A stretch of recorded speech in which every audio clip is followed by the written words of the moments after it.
বেলায়েতের উচ্চ মাকামে অবস্থান করতেছেন। আলহামদুলিল্লাহ। হুজুর পবিত্র মক্কায় ইন্তেকাল করেছেন। তিনি স্পষ্টভাবে সব জানিয়ে গেছেন এই দরবার কিভাবে চলবে।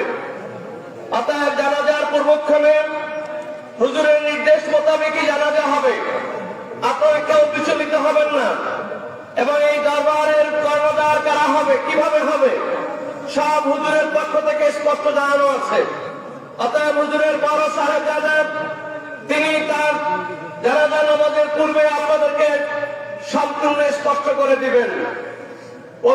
এলাকাবাসী, সম্মানিত বাগেরহাটবাসী, হুজুরের লক্ষ ভক্তবৃন্দ, মুরিদান, আপনারা আজকের এটাই বুঝতে পারেন যার জানাজাকে কেন্দ্র করে ফুরফুরা দরবারের আওলাদ বৃন্দ এখানে হাজির হয়েছে। এবং আপনাদের এই মহান আলী ফুরফুরা দরবারের খলিফা ছিলেন, গাউসে জামানের খলিফা ছিলেন, তিনি সাচ্চিনা দরবারের উজ্জ্বল নক্ষত্র ছিলেন। অতএব যারা তার সাথে মহব্বত রাখতেছেন, তারা সাচ্চিনার সাথে মহব্বত রাখা হচ্ছে, তাকে যারা ভালোবাসেন, ফুরফুরাকে ভালোবাসা হচ্ছে। এটা কল্পনাই করা যায় না। আমরা আসতে দেরি হয়েছে, কিন্তু ফুরফুরা দরবার থেকে তার আওয়াজ আসতে দেরি হয়নি। তারা রাতের মধ্যে এখানে উপস্থিত হয়েছেন। অতএব এমন উচ্চ মাকামের অলি, অলিদের স্তরে, অলিদের মাকামের ভিতরে সর্বোচ্চ স্তর হল ফানাফির রাসূল, ফানাফিল্লাহ। আল্লাহ পাক তাকে এই সর্বোচ্চ স্তর নসিব করেছিলেন।